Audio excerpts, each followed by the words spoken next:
we are so drawn into thinking because we are so attached to our likes and our dislikes.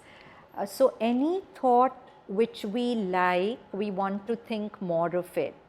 Any thought which we dislike, we want to push it away.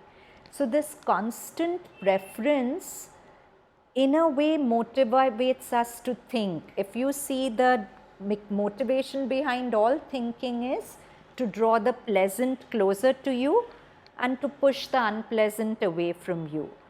Now suppose you give up this control, this need to control life so that only the pleasant comes to you and the unpleasant moves away from you. Then automatically your mind will be quieter. But the question is, we can't do that because we are so convinced that to draw the pleasant to me is a good thing and to push the unpleasant away from me is a bad thing. We are so convinced that pain is bad for us. So we act neurotic. We'll do anything to get away from pain. When we are in pain, we'll divert our mind, online shopping, eating, doing this, doing that. But we don't have a training to just be with the pain. We don't have a training that tells us that it's okay to experience the pain and to let the pain flow through you. Because Sri Aurobindo says it so beautifully, pain is the hand of nature sculpting men to greatness. But we read this and we are touched by it, but honestly, if we ask ourselves, we don't believe it. If we believed it, why would we get so neurotic whenever pain comes? Why would we try so hard to get rid of it at any cost? So, whenever there's an unpleasant thought process, it's beautiful to just breathe out and soften behind. It's what we were doing in our morning yoga class. It's beautiful to do it with the body.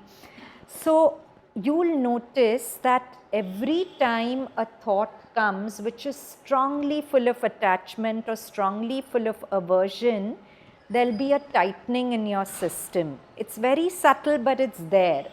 Any strong attachment or aversion will create a tightening in your system. That tightening creates a samskar, an energy imprint on your consciousness, which creates other future outcomes. But if that moment, if that strong aversion or attraction comes, and you just breathe out and relax behind it, you release that tightening. In a way, you're releasing the samskara. Are you understanding what I'm saying?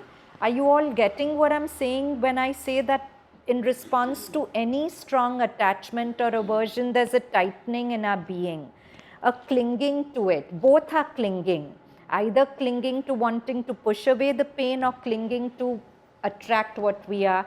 So if we learn to just relax, breathe, let it go. And those of us who have an asana practice, it's beautiful to do it in an asana, because when you stretch, you will experience pain. And often if you notice your mind, if you, like today we held for a very long time, if you're holding asanas for a very long time, you're waiting, when will I release, when will I release? But instead of doing that, if you change your relationship with pain in an asana, it changes in life also. And after a while, you can be quite comfortable endlessly holding the pose, because you've actually changed a blueprint in your nervous system. So you do it at the level of the mind, you do it at the level of the body, but the whole key to this is to be okay with experiencing the pain, not wishing it away, and to exhale and relax behind it. And you'll notice that most of your pain is just the past coming up.